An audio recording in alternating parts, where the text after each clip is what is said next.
Welcome back to the media studio at Asia Fruit Logistica. I'm Michael Barker from FruitNet Media, and I've got a very special guest with me today, Jerry Clode, the head of digital and social insight at Resonance, a company based in China. Jerry, welcome. Please tell me a bit about what you and your company does. My key focus is on the idea of brand localization. So brands that are either been in China for a period of time or are just entering. And what we do is a lot of consumer work. So that's going to people's homes, spending time with them in supermarkets, really getting nosy, opening up fridges, going into bedrooms, just understanding what role brands can play in their life. Also, a lot of our work is focused on the idea of positioning, with the key idea of how brands can truly be differentiated in a very crowded and noisy category in China. Interesting stuff, and you're going to be talking later this afternoon at one of the forum sessions. What can people look forward to hearing from you? With the 45 minutes that we have, I decided to come up with 10 commandments of brand localization in China and Asia. So I'll sort of talk through those almost as a checklist in terms of due diligence, in terms of what brands should be thinking about before taking the next steps in the region. So some of that is a lot of common sense. So for example, thinking of the idea of how pretty you are. So what do local consumers actually think of you as a banana or as an avocado or as a tomato? And then using that either as I will talk about my beauty, or I will actually start to think, well, how can I turn my ugliness into a strategic advantage? Oh, that's a really interesting way of thinking about it. It sounds like a great session to attend. And how big an opportunity do you see therefore in China for fresh produce brands?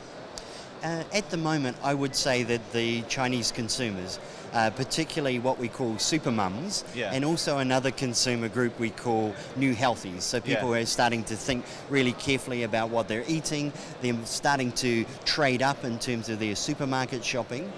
I would say that the Chinese consumers are the most excited about fruit and produce in the world, because not only is it a healthy choice, it's actually very important in terms of social status. It says a lot about their middle class lifestyle. It says a lot about aspirations, and it also says a lot about their future.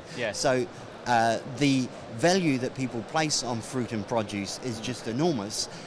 The responsibility now for us as an industry is start to create credible and relevant brands. And is there a bit of a challenge though, in that in Europe in particular we see that supermarkets increasingly want their own label brand rather than the private label brand?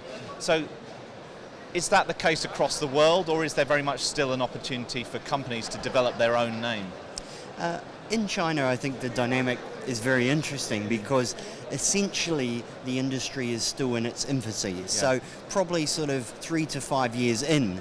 Now, the major wholesalers and supermarkets themselves are starting to build their brands. So they're actually looking to collaborate with other strong brands. So my message to brands moving into China, moving into Asia, is never to have a passive relationship in those discussions. Always try to create a strong brand proposition, a value proposition, then say, okay, what can you do for us in store?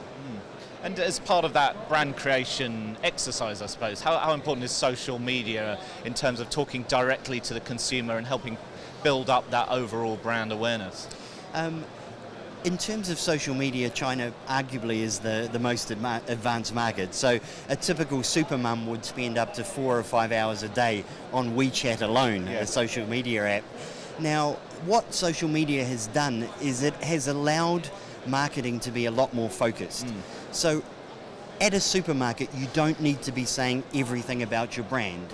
You can focus on key messaging, key visuals, and then leave the storytelling to a social media app, whether it be WeChat, whether it be Weibo, or maybe some of the other social networks in China.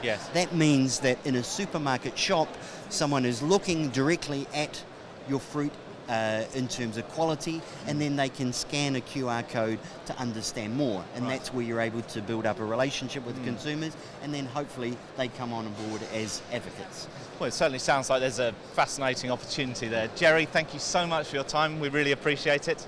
Join us again at the Asia Fruit Logistica Media Studio for further interviews throughout the week.